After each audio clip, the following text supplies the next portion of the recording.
안녕하십니까. 오늘은 선악과를 먹는다는 것은 무엇을 의미할까요? 라는 제목으로 함께 말씀을 살피며 그 의미를 찾아보도록 하시겠습니다. 하나님께서는 창세기 2장 17절에서 말씀하셨습니다. 선악을 알게 하는 나무의 열매는 먹지 말라. 내가 먹는 날에는 반드시 죽으리라 하시니라. 선악과가 무엇입니까? 선악과는 전 우주를 창조하신 하나님의 모든 소유물 중에 단 하나의 나무의 열매입니다. 모든 나무 중에 선악을 알게 하는 나무 하나는 관심을 갖지 않으면 결코 중요하지 않은 나무입니다. 모든 나무 중에 그 한 그루의 나무일 뿐이라고 하는 것입니다.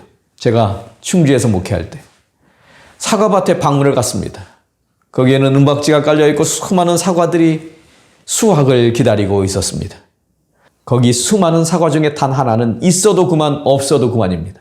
깊은 관심의 대상이 아닐 수 있습니다. 왜냐하면 너무나도 많은 사과들이 탐스럽게 열매를 맺고 있었기 때문이라는 것입니다. 그런데 아담과 하와는 왜 선악과를 먹었습니까? 아담과 하와가 선악과를 따서 먹은 것은 사탄에게 속아서 먹은 것이 분명합니다. 어느 날 스스로 큰 결심을 하고 자신이 일부러 가서 따먹은 것이 아니라는 것입니다. 사탄의 말에 속아서 먹었습니다. 그들이 어떤 생명체의 생명을 죽인 것도 아니고 선악을 알게 하는 나무의 열매를 먹은 것뿐입니다. 이것이 큰 죄입니까? 이 큰 죄들과 비교해 보면 아주 사소한 죄에 불과한 것처럼 보인다는 것입니다. 그리고 그들은 진심으로 회개했습니다. 그렇다면 용서가 가능하지 않을까요? 예수님도 마태복음 18장 22절에서 말씀하셨습니다. 예수께서 이르시되 내가 내게 이르노니 7번뿐 아니라 7번을 70번까지라도 할지니라. 7번을 70번 동안 뭐라고요? 용서하라고 하셨다는 것입니다. 다시 말해 490번을 용서하라고 하셨다는 것입니다. 그뿐만이 아닙니다. 진화론에서는 최초 인간으로 여겨졌던 오스트랄로피테쿠스의 출현 시기를 200만 년 전이라고 합니다. 하지만 성경에서 인류의 역사를 6,000년이라고 합니다. 그래서 선악과를 먹고 난 이후로 6,000년 동안 수많은 사람이 선악과를 먹은 결과를 당하고 있다는 것입니다. 그렇다면 어떻게 선악과를 하나 먹은 것 가지고 이렇게 엄청난 결과를 가져오는 것이 과연 괜찮은 일이라고 생각하십니까? 여러분, 과연 여기서 우리는 무엇을 기억해야 할까요?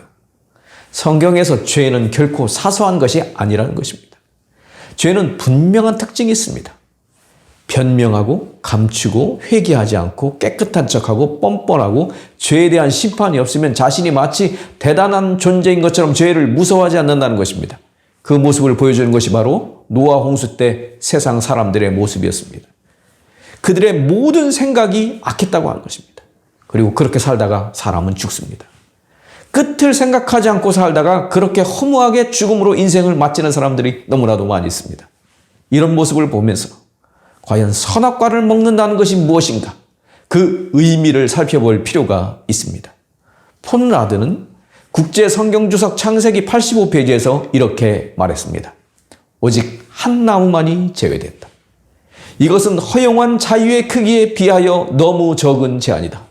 모든 나무들을 아무 제약 없이 자유로이 주었기 때문에 하나님의 금령은 억압적인 것이 아니었다.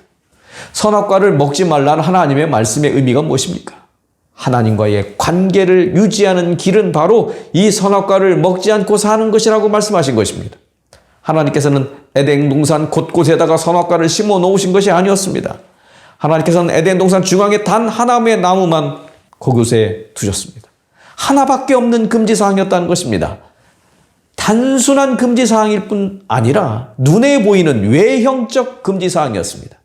지키기 너무 어려운 금지사항이 아니었다는 것입니다. 그런데 사탄은 그 선악과 자체에 신비한 능력이 있는 것처럼 유혹했습니다. 그래서 사탄은 이렇게 말했습니다. 창세기 3장 5절 말씀입니다. 너희가 그것을 먹는 날에는 너희 눈이 밝아져 하나님과 같이 되어 선악을 알 줄 하나님이 아심이니라. 사탄의 말대로 눈이 밝아지고 하나님과 같이 된다는 것은 거짓입니다. 무엇을 보면 아십니까? 우리를 보면 알 수 있습니다. 선악과를 먹은 인류 최초의 조상의 후손인 우리가 어떻게 살고 있는지를 보면 그것이 분명하다는 것입니다. 그렇다면 선악과란 무엇입니까? 선악과는 하나님이 의미를 부여하셨기 때문에 그 의미가 생겼습니다. 이 나무의 열매를 먹지 않는 것이 무엇을 의미하는 것인지를 말씀하셨기 때문에 그 의미가 생겼다고 하는 것입니다. 그리고 선악과 말고 에덴 동산에는 수많은 나무들이 있었다는 것입니다. 그래서 폰나드는 이 창세기 주석 86페이지에서 이렇게 말합니다. 이 금지 명령은 분명히 선한 의도를 가진 명령이었으며 하나님의 배려 깊은 마음에서 나온 것이라는 사실을 기억해야 한다. 이 명령은 순종이 불가능한 어려운 명령이 아니었다고 하는 것입니다. 선악과를 먹지 않는 것으로 하나님과의 관계는 유지되고 있는 것입니다. 선악과에는 눈이 밝아지거나 하나님처럼 되는 어떤 특이한 물질이 들어있는 것이 아니었습니다. 이 명령은 많은 배움과 경험과 깨달음이 있어야만 지킬 수 있는 그런 명령도 아니었습니다. 이것은 하나님이 나의 창조주이심을 인정하면 그리고 그 안에 순종하기로 결심했으면 언제나 그것은 지켜질 수 있는 것이었습니다. 그런데 아담과 하와는 이 선악과를 따서 먹었습니다. 여러분, 이 선악과를 따서 먹은 결과가 무엇입니까? 창세기 5장 5절로 말씀합니다. 그는 930세를 살고 죽었더라. 아담이 930세에 죽었다는 것입니다. 여러분, 누구 말이 옳았습니까? 하나님의 말씀이 옳았습니까? 아니면 사탄의 말이 옳았습니까? 아니면 모두 다 틀렸습니까? 반드시 죽으리라는 말씀이 아담의 나이 930세에 성취되었습니다. 변경될 수 없는 사형 선고가 내려진 지 여러 해가 걸렸지만 그 선고는 성취되었습니다. 내가 먹는 날에는 반드시 죽으리라는 경고는 바로 그날 죽는다는 의미가 아니었다는 것입니다. 그날 그들에게 취소될 수 없는 선고가 내려진 것이며 바로 그날 그들은 죽음의 운명을 갖게 되었다는 것입니다. 그리고 선악과를 먹음으로 하나님과의 관계가 달라졌습니다. 이 모습을 성경은 영적으로 죽었다라고 말씀합니다. 그래서 에베소서 2장 1절로 말씀합니다. 그는 허물과 죄로 죽었던 너희를 살리셨도다. 여러분, 사탄의 말이 거짓이었습니다. 그들은 결코 하나님과 같이 되지 못했습니다. 하나님은 우리가 하지 말아야 할 것들을 정하셨습니다.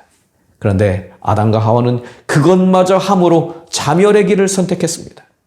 그러나 예수님은 그런 우리를 위하여 죽으심으로, 오늘 우리를 위해 생명을 바치심으로 오늘 우리에게 새로운 생명의 길을 마련해 놓으셨습니다. 로마서 5장 8절은 그 말씀을 이렇게 말씀합니다. 우리가 아직 죄인 되었을 때 그리스도께서 우리를 위하여 죽으심으로 하나님께서 우리에 대한 자기의 사랑을 확증하셨느니라. 하나님의 사랑이 우리를 살리셨다는 것입니다. 그러므로 이 시간 선악과에 관심을 갖지 말게 되시길 바랍니다. 이 시간 하나님의 말씀에 관심을 갖게 되시길 바랍니다. 그리고 하나님의 말씀에 순종하며 살아가시게 되길 바랍니다. 오늘 우리의 삶을 다시 한번 하나님의 말씀에 관심을 갖고 하나님의 말씀 안에서 살아가기로 결심하는 우리 모두가 되시기를 간절히 바라면서 말씀을 마칩니다. 감사합니다.